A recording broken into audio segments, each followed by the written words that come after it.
मटकता रही छबीली, नैन मटकता रही छबीली,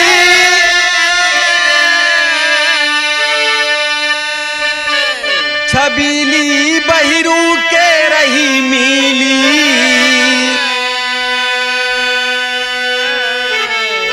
कि मिली नारे मंचली बहिरू रहे गवाह।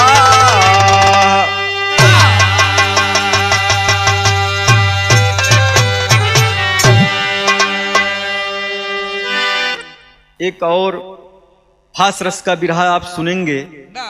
ऐ जो गीत लिखा गया है दोस्त, आज के समाज के लोग बेटी बहन से शिक्षा लेंगे। आज समाज में ऐसा हो भी रहा है, एक आप लोटपोट भी हो जाएंगे और आपको शिक्षा भी मिलेगी। तो कहना है दोस्त, बहुत पहले की दोस्त कहानियां। एक ही गांव में बहिरू रहे, उनका नाम बहिरू रहन से कान से बहिर ना रहे, सिर्फ नाम से बहिर रहे। ए भैया बड़ी बढ़िया की दुल्हनी से बियाह कैले हैं, बहिरू हैचा तानी यहाँ, लेकिन दुल्हन नंबर 1 टापो टाप बा। का कहना है दोस्त,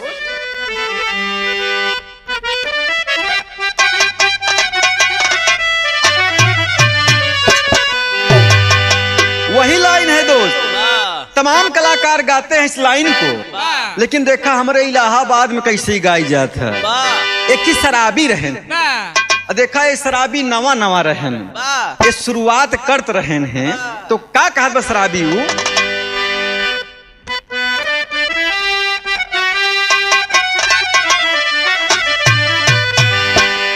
कि मैं शराबी नहीं, कि मैं शराबी नहीं, अरे इतना ना पिलाओ यारो,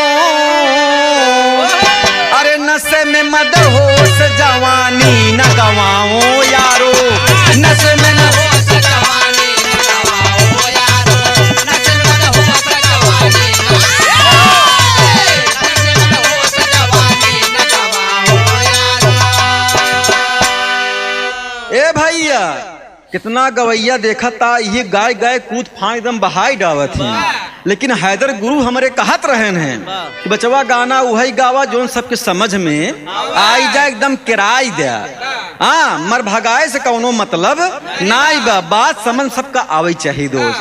तो बाबूजी क्या कहना है कि मैं गरीब हूँ, मैं गरीब हूँ, अरे इतना अरे ख्याल करो, अरे कोई मतलब तुम्हारा है कोई सवाल करो, कोई मतलब तुम्हारा है कोई सवाल करो, कोई मतलब तुम्हारा है कोई सवाल करो। ए भैया बहिरा के साथे इस छबीली में कौनो कमी नहीं न, अरहिया में खाए कही दे, लोगन से बतियाए कही दे, तो होमा एकर कुछ न पिराए, एकदम फिट रही। लेकिन जब बहिरा कहो कौनो काम कही दे इनका, तो कहे हमार पेट पिरात बा, हमार मूड पिरात बा, हमार हाथ पिरात बा, कहू हमार गोर पिरात है, तो बहिरा लगा सोचे खाए के दाएं अरहिया भी चाहिए, एप्पल चाहिए, बनाना चाहिए, ऑरेंज भी चाहिए, कामे बरे कर माई करे यही। तो बहिरा लगा सोचे कि कुछ न कुछ बात जरूरी है दोस्त। एक दिन ओकर बहिन, बहिरा का बहिन घरे आए, कहे दुल्हन, कहन का भाग, कहन हमार बहिन आज आवत यह है, खाना पीना तनी बनाई दे, ये लगी पहले से ऐसे ऐठा गोर रहे। बहिरा कहे हम समझ गए, होई न होई हमारे पिछवारे बसवारी बा, ऐ करे वही पकड़े बा, चुरैलिया रमजनमा के अम्मा, बहुत पहले ही बसवारी मर गई रही। क्या कहना है दो नजम के भाव मास्टर साहब, रहा एक बहिर जेकर नार छबीली रहली, उताने चलई गोरी एकदम नसीली रहली। बहिरा सोचई नजर टोना एका घेरे बा, पारे सोच रहे माल गजब हेरे बा। दारू अछत काला धागा लिया वही के पड़ी, चुरैले घेरे बाटई एका भगा वही के पड़ी। पारे ओझा देखो नशे में जब धूत हुआ, पारे ओझा देखो नशे में जब धूत हुआ। जवाने बहू देख मंत्र तंत्र भूत हुआ।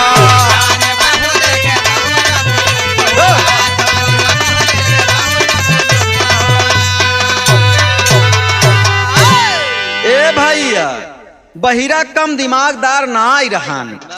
उ गांव में की पारे ओझा रहन औ पीतौ रहाए, भांगौ खाई ले, पाम चिला मुहौ चढ़ाई ले। एकदम फुल ओझा मस्त रहन बाबूजी। अतनी ओझा हेमा होमा रहन। अब समझदार रहा, अब का बताई आज के समाज का मनई ओझाई 95% जान ला। अशोक भैया ओझा तो का मिली हेमा होमा वाले, मतलब जाना थी कम बोला थी जे करे ना उहू को भूत बताई देत। ए भैया ई बहिरा लेके पहुंचा पारे ओझा के पास।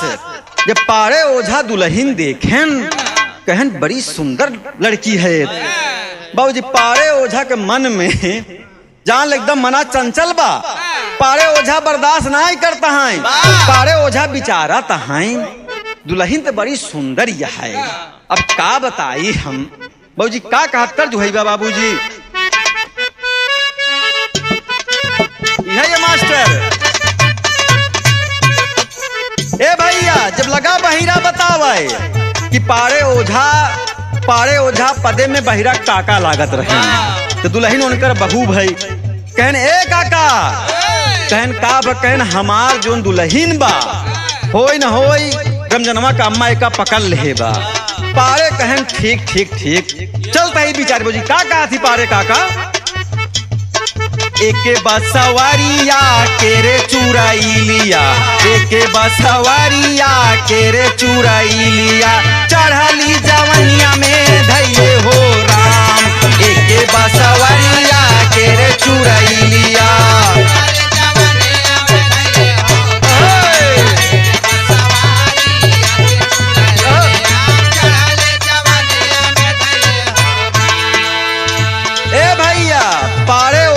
जब एक पैक लगाएन कहन देखा हमार प्रसादी एका देख के केहू जने घबरा जिन, तब अपन ओझाई का शुरू करता है। जब हल्का हल्का लगा मौसम बनाए का कहती है भैया काका लाल जी लहरी बड़ा लहाय गाँव दोस्त।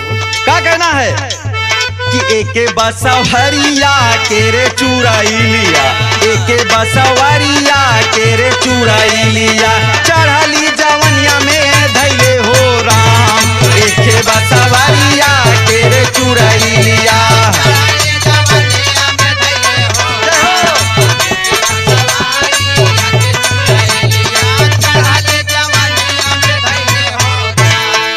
पारे ओझा और का कहता है लगे रे मास्टर।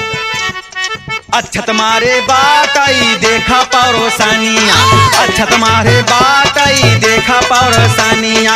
फूलमती भवनिया धैले हो राम, अच्छा तुम्हारे बाटाई देखा परोसानिया।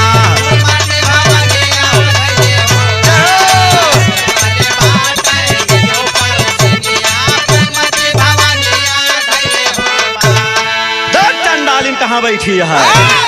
पारे ओझा को ओझाई कुछ यही चलत ही बे। जब पारे ओझा एक पैक और मारे तो पारे लगा कुछ उल्टा पुल्टा समझ में आवे। कहन अब तो मुझे समझ में आ रहा है। जब और पैक होगे तब तो पारे ओझा देखा तहा सुंदर दुल्हन सामने। अब जनता यहाँ नशे वाला आदमी ऐसा होबई करत है। ए भैया पारे का नीयत खराब हो गए एकदम जान ला। पारे का नीयत खंडित हो गई भैया। पारे भूल गए हम ओझाई का पढ़ते रहे। वो का गावत है का ये लड़की मेरे सामने हुक हुक हुक हुक ला मास्टर। ये लड़की मेरे सामने मेरा दिल ले जाए जाए। हाय हुक हाय हुक हाय हाय हाय हाय हुक हाय हुक हाय हाय।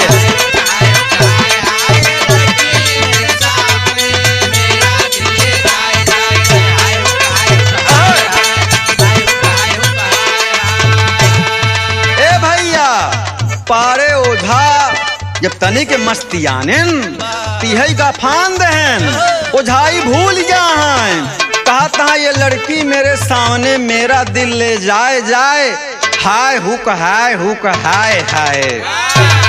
तो बहिरा कहा काहो काका ई कहाँ से निकाल है ई ओझाइन कहाँ आवत है चुप जो मार के बैठा रहो फालतू बात करते यहाँ ओझाई तोर नाई होती है तोर बीमार दुल्हन बा हम ओकर ओझाई करत ही और हम करत ही हमका जहाँ फेंकत ही फेंक दे चुरैलिया वहीं फंसी ही में। तो बहिरा कहा हो सकत भाई मंत्रे में आवत हो जब पारे ओझा तनी के और गरमाने तो का कहता है कि ये दुल्हन मेरे सामने इसको टाटा बाय बाय हाय हुक हाय हुक हाय हाय हाय हुक हाय हुक हाय हाय। ए दुल्हन मेरे सामने इसको टाटा बाय बाय हाय हुक हाय हुक।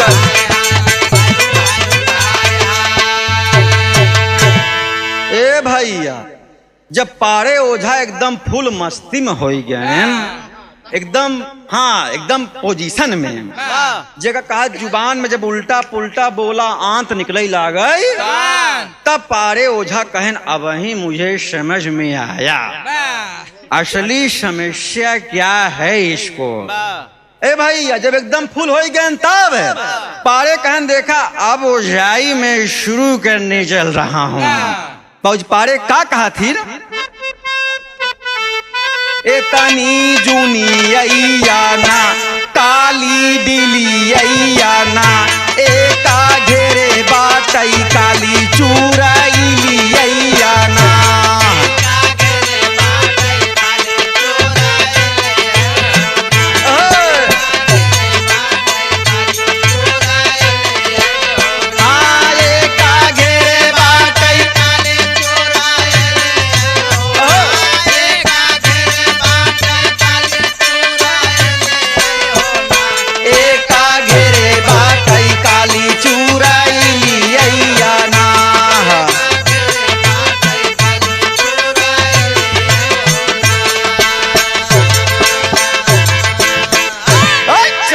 कहाँ जाके बैठी है डील पे फटाफट आई जा पारे कही है चलत बा।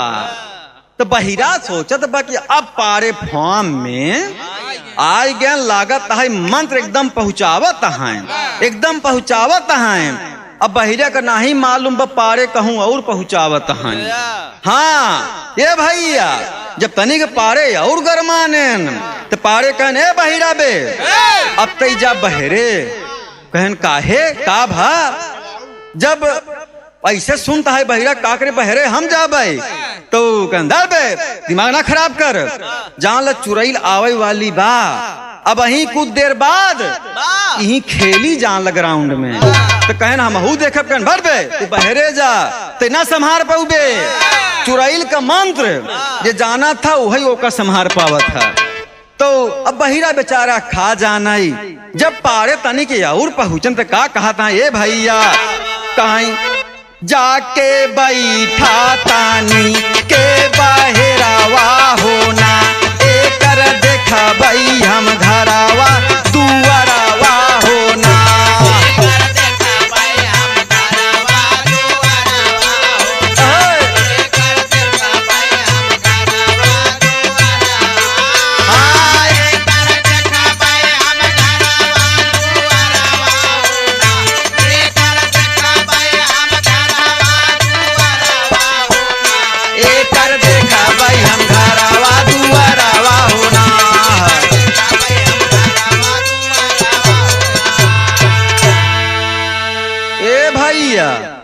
जाय के बहिरा बहरे बैठ गवा जब पारे ओझा एकदम फुल हो गए तो कहन अब समझ में हमका असली बीमारी आई गई होय न होय चुरैल एकरे अंदर हिली बा। वही बाबूजी पारे ओझा का काम करें, ओकर लागेन झोटा पकड़ाए। जब झोटा थाम लेहन तो पारे कहन देखा दुल्हन, वैसे हम भले ओझाही करी थी, लेकिन हमारो मन में मतलब गुदी गुदी होत है। कहन मतलब कहन तई ना समझत ना आई है का बिट्टी। अरे वही पारे ओझा ही जोन कितना जने कैसे देखता ही मान समझ लीन, ये कहाँ तक अब आई है। ए भैया लगा झोटा पकड़े तो का कहा था भैया, कही आजर बाजे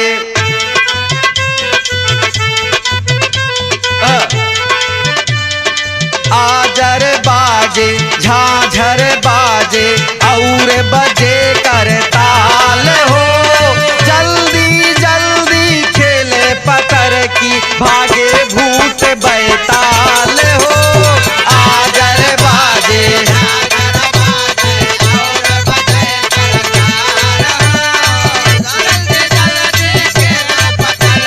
भागे भूत बैताल हो।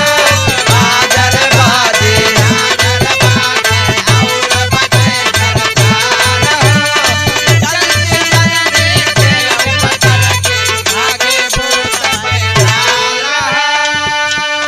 रामदेव मास्टर कितना जान लो ओझा ऐसे हैं कुछ और गावे लागत थी। वो का कहती कि आगे बढ़ई पीछे बढ़ई और बढ़े संसार हो, जल्दी जल्दी मिल जा पतर की भागई भूत बैठाल हो। आगे संसार हो,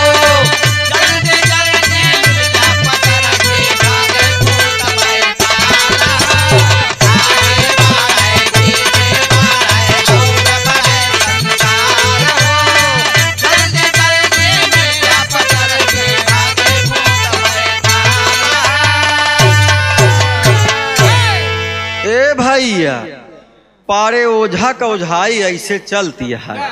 बार पकड़ लेहन लागन झुलावाए लागन झुलावाए, कहन एकदम जान डील पे तैयार है। जब पारे ओझा वही मोटका हाथ खींच के एक हाथ पिठाई पे धई देहन जान एकदम दुल्हनिया हबकाई गई। अरे बाप रे बाप कहाँ का मेहमान गर्जन। ए भैया पारे ओझा कहन तोरी चुरैली की जय रहा है, अबे जान तनिके टुन्नी पहुँचाए यही, अगर कुछ देर और रहबू तो हम पूरा पहुँचाई दे। दुल्हनिया समझ गई कि हमार सैया यानी बहिरा वो तो गाय बहरे, अब पारे हम घरे में अकेलाई, अबे कई हथौड़ा मारे बा। हाँ झोटा एकदम हिलावत बा। ए भैया कहूँ कुछ और लागे हिलाओ भाई, तब का करबे। पारे कहाँ दुल्हन तनिको घबरा जिन, तू तनी के हमका समझा हम तो का समझे। अब दुल्हनिया जब ऐसे बात सुनती एकदम घबराई गए। अरे बाप रे बाप हमका लागत ई पारे ओझा हमका पिंडा हमारी ही लपेट दे ही। अब जान ल भैया पतिव्रता दुल्हन थी वो, बस नखरे बाज रही बस। ए भैया का ये महाराज हम आई गए एकदम ठीक हो गए का भद हमारा। हाँ एकदम ठीक हो गए, पारे कहाँ बड़ी जल्दी आई गए। ए चुड़ैल तबे रही कर नहीं महाराज हाथ जोड़ी हमरे बोलावा बहिरा के, हम एकदम फिट हो गए। समझ गया कहने बहिरा, पारे काका बुलाई देने बहिरा हिया आओ। कहन का भा कहने सैया हमका ले चला जान ला। अरे कहन भावा का बे कई फूकम तोरी हाल बा।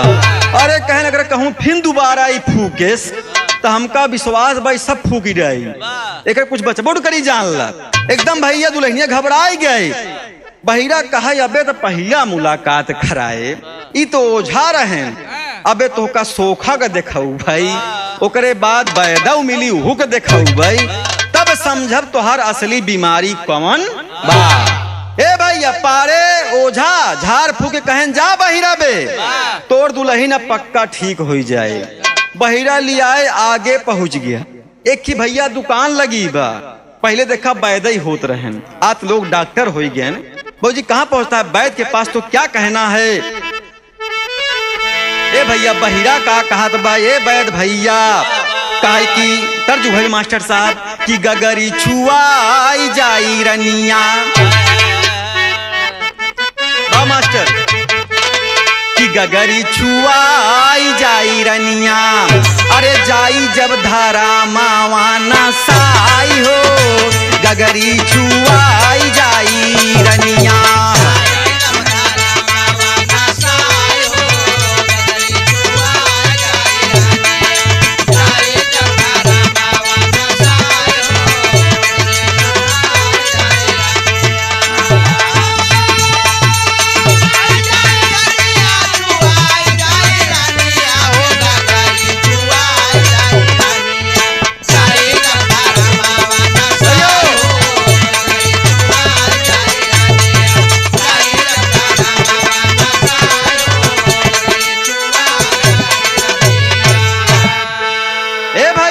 बहिरा का कहत बा कि ए वैद महाराज कहन का भ कहन दुल्हन कलई से कलई जान लेकर एकदम आवत बा, कहन का कहन राहत राहत कहकर हाथ गरम हो जात है, कहूँ एकर पैर गरम होत बा, कहन हाँ हाँ समझ गए करे बुखार धरे हुई। हाँ ए भैया वैद का कहत बहिरा भैया, कहाई दुल्हन जवान बाटई मोरी, दुल्हन जवान बाटई मोरी, कब से देखा बाटई गरमान हो, दुल्हन जवान बाटई मोरी।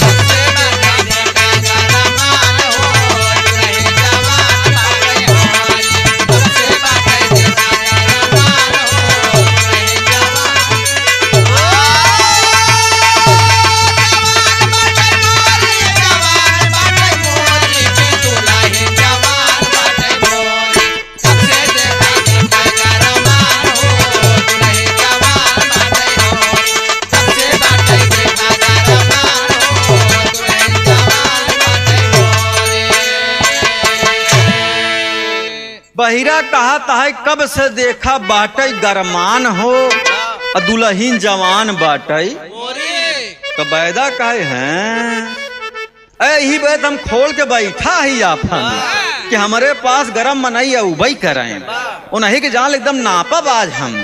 बैदा समझ के होई न होई एकरे बुखार धरी होई। बाबूजी का कहना अंतरा के भाव में, बैदा अंगूरी रहा दबाई, बैदा अंगूरी रहा दबाई, दुल्हन लेत बाटई जमुआई हो, दुल्हन जवान बाटई मोरी, दुल्हन जवान बाटई मोरी। बैदा कहैया वही नरमान बाटई, दुल्हन जवान बाटई मोरी।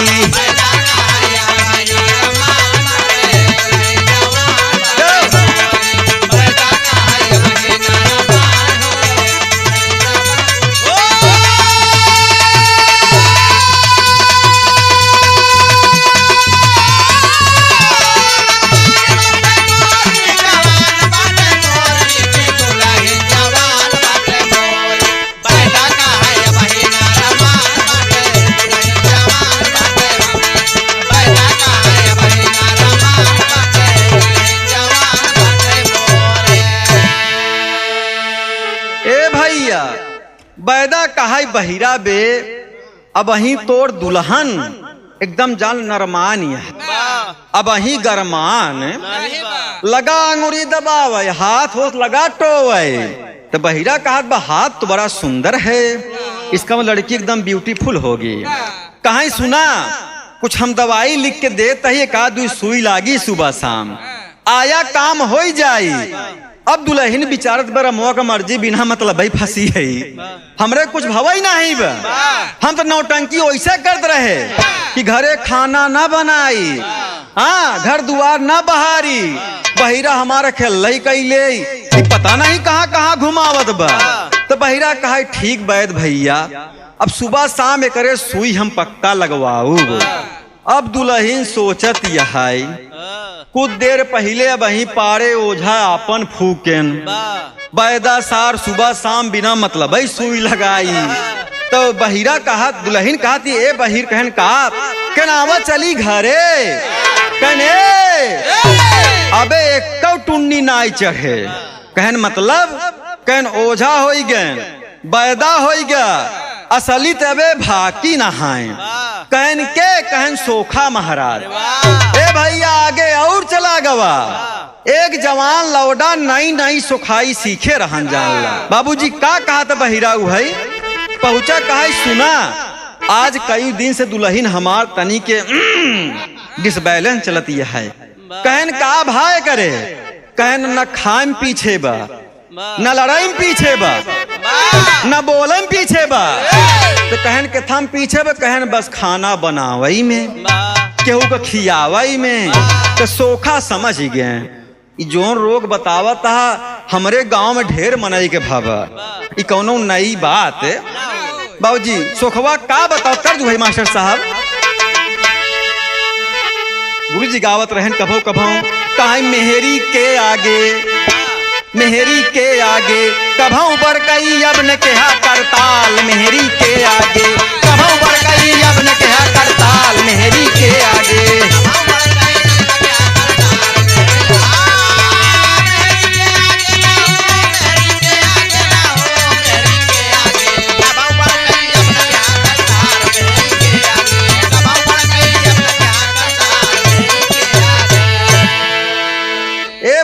जनता यहाँ सोखा महाराज से बिचरबई करत हिन, न झाड़ते हैं न फूकते हैं, उल्टा पुल्टा वैसे टोई देथिन। वो का टोवत हिन कि ओकर गांव, ओकर पछवार, ओकर अगवार फलनवा ठिकनवा पकड़े बाटे बस। और ओझा तो आपन जनता यहाँ नाच कूद के सब कैठावत हिन। ए भैया सोहा का कहा थिन ई भाव में कि नारे अलबेली है। सोखा महाराज समझावत है कि नारे अलबेली है, दुल्हन खोजई सुंदर मर्द भतार। नारे अलबेली है।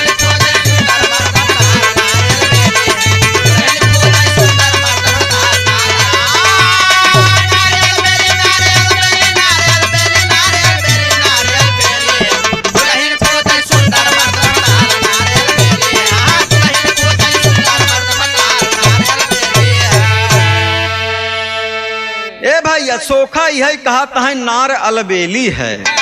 अब सोखा समझ गए एक तो कुछ ना आई हमका लागल कहूँ जवान लड़का हेरती बा।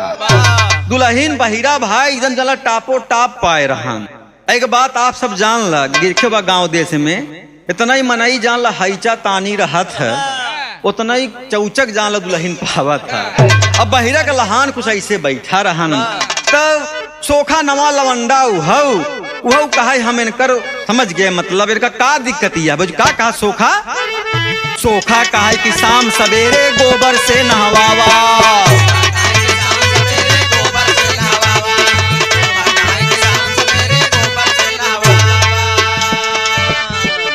ऊट गोसैया मूत्र विसर्जन पानी जाई पियावा। नारे अलबेली है, नारे अलबेली है, बहिरा का है गजब हुआ उपचार। नारे अलबेली है।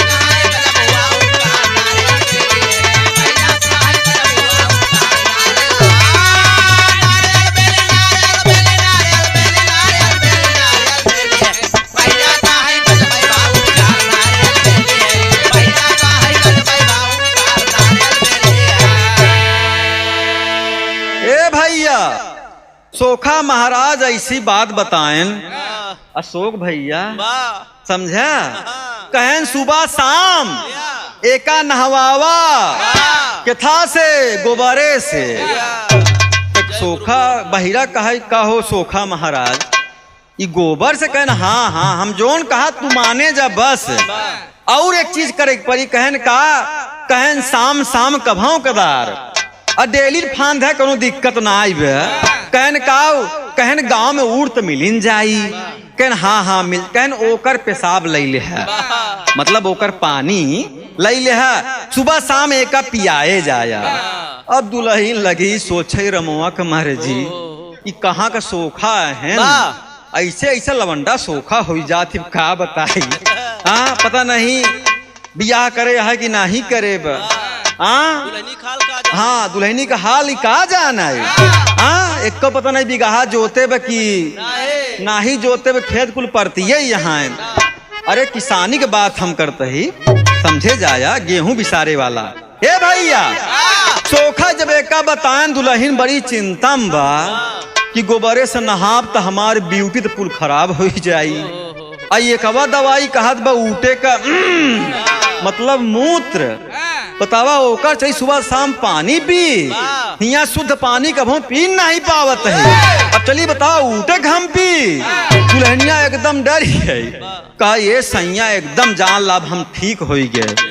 अब बहिरा सोचत बा ओझवा फूकस तो ठीक करे, बैदा टोस तब ठीक करे, सोखत बिचरता ईमान ठीक कह दे हैं।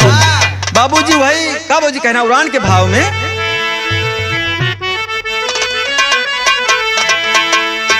कि गाजा मांगे चरचबैना भांग मांगे लागी।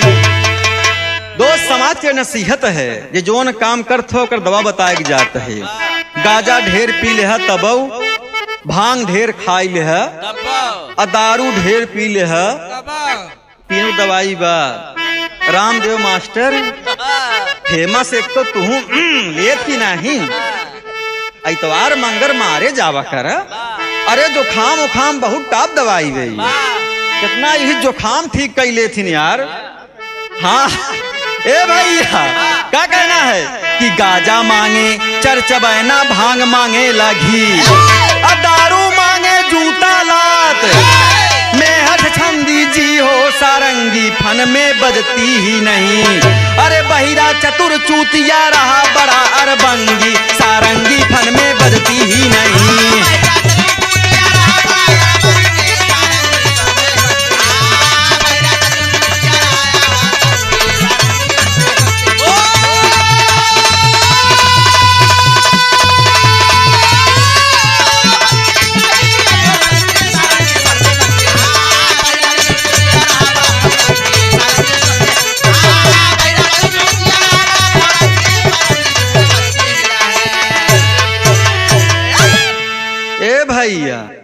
सोखा महाराज के जब उपचार समझ गया बहिरा, कहे बहुत टाप उपचार बताया। सोखा कहा तहाँ कि जान ले बहिरा बे, गाजा कितनो पिए भा, कितनो नशा में धुत भा, ढेर काम जिन करा, चरचबैना ओका चबवाई दे, गाजा अपने आप कहन और कहन भांग कितनो पी डावा, और देसी घी ओका पियाई दे, तू हो ठंडा हो जाई। कहन सरबिया कहन सार कितनो पी ले, कितनो लोटे लाटे ओसी कौनो मतलब, बस एक काम करा बस रामदेव मास्टर, दू चार जूता लात सरबिया का दर्द अपने आम नशा फिट हो जाए। जब पिए रहे कहा तो मैं तुमसे बात नहीं करूंगा, और दू चार जूता लात मार दा। कई लखन भैया राम राम, तो ध्यान दे सब दवाई बताई जाते का यूज करे। हाँ ए भैया, तो दुल्हन समझ गई कि आपन छछंद अब हमका बदले के पड़ी, नहीं जान ली जोन उल्टा पुल्टा सोखा लवंडा उल्टा पुल्टा बताई देस। का बताई बतावा, हम चली गोबरे से नहाई, ये तो ठीक है, उठे के बतावा मुंह तू हो पी, ये देखा तम नहीं लगावे बरे गंधा थी, ओका पिए कहे भाई। ए भैया आल्हा के भाव में का कहना है भाई,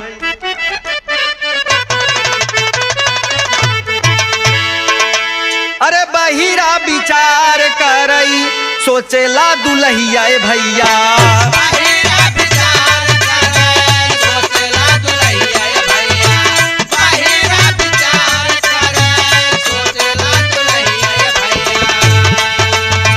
गोबर गरे से करी हई रोज असना,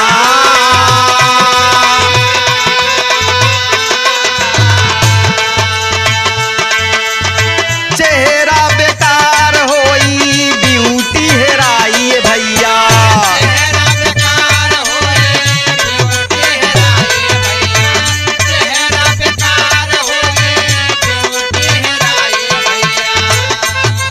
रोज लागी ओझा सोखा बैदा के दुकान,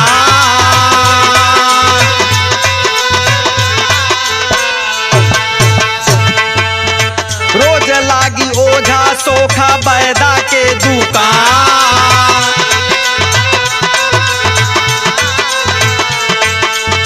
गलती बारी यार भैली अब ना छुपाइए भैया,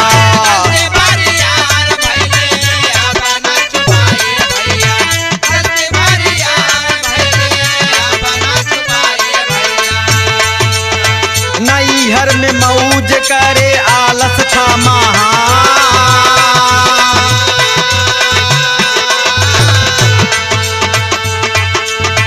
बहिरा से कहा दुल्हन ठीक भाई बदनिया भैया।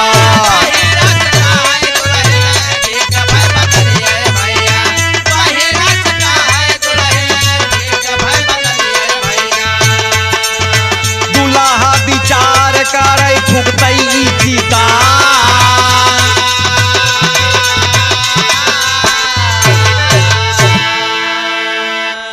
ए भैया बहिरा पढ़ा लिखा तरहन नहीं, वह अंधविश्वास का मान ले कि फुकतई मान दुल्हन हमार ठीक हो गई। चुरैल अपने आप भाग गए तो दुल्हन समझ गए भैया हमका पोल खोले के पड़ी, मतलब काम उम करे के पड़ी। अब छुपावे कौनो जुआर फिट नाई होत बा।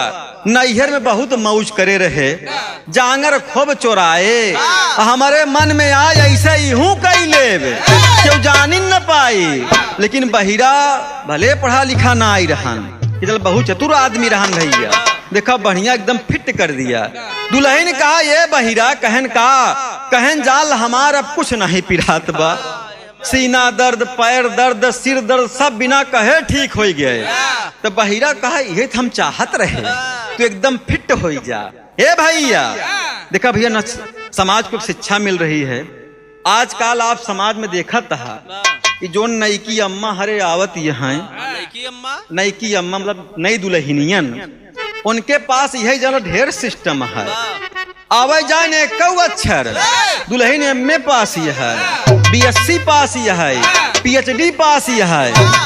इस जगह हम हो गए अगुवाई करावई तो अब उनका काम मालूम कि सरकारी टीचर हैं, पढ़ा लिखा इंसान हूँ, मैथ प्रवक्ता, फिर कोई से अल्लाह बिल्ला हुई ही, अल्लाह बिल्ला पढ़ावत हुई ही, तो कोई पढ़ाई बेटे हुई ही। हमके दुल्हन के बात बतावा कहन हम पे कितना पढ़े रहा। कहीं हम एमए की हूँ, हम कहीं एमए करे है, कहीं हाँ हमके बताओ एमए का फुल फॉर्म का होता।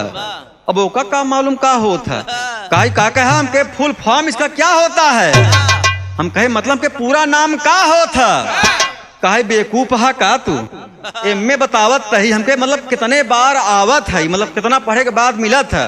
बड़ाहे के बाद 13वां आवत है, ओकरे बाद 14वां, ओकरे बाद 15वां, ओकरे बाद 16वां। ये बतावा हेमा से कौन यहाँ तू, काहे बड़े बेवकूफ इंसान हो आप। कौन आपको मास्टर बना दिया।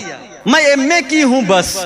हम समझ गए कि पढ़ाई वही वाले में बात सब। तो देखा शिक्षा बहुत जरूरी है दोस्त समाज के लिए। कहना है दोस्त अंतिम भाव में दुल्हन का पूरा कष्ट सोखा ओझा और वैद भैया रामदेव मिटाई देहन और दुल्हन एकदम सिस्टम से रहाई लगी, घरे काम काज बिना कहे करे लगी। हो जी क्या कहना है पंधारी भाव में।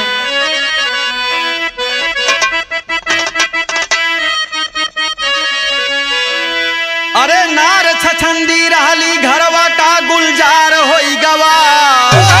अरे नार छछंदी रहली घरवा का गुलजार होई गवा। शादी करे से पहले मर्दा अब लाचार होई गवा।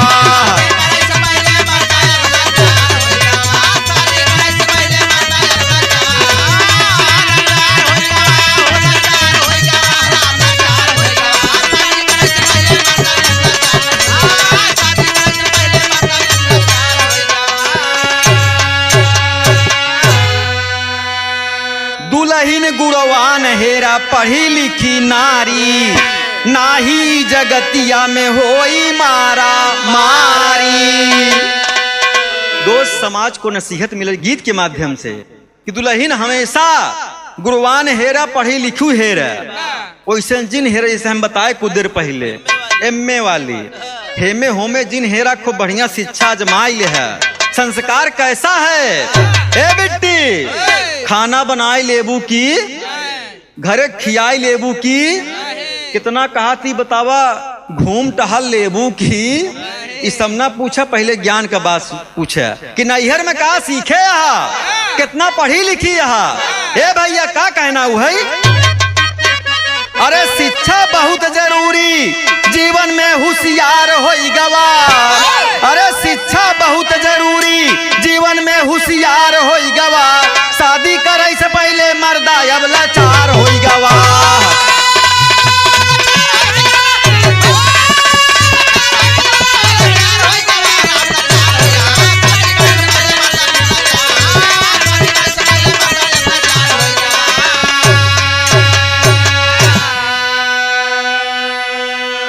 तो भैया देखा, गीत के माध्यम से एक बढ़िया बात आप लोग के बीच में हमने प्रस्तुत किया। रामदेव भैया ध्यान दे, दुल्हन हेरे जाया, तो ध्यान दे शिक्षा तो है यही बा, और देख ले गुणों करे अंदर का गुण बा और का गुण ना बा। छछंदी ना हो चाहे नहीं, बहिरा वाला काम तुहू जान लब बहुत फाने की पड़ी। हे भाई अंतिम वही कहना है कि स्वामी गीतानंद संत भय भूलुर तज गए कोतारी। अरे यादो राम आधार बिना, अरे सोनी बा फुलवारी हो, सारंगी फन में बजती ही नहीं। अरे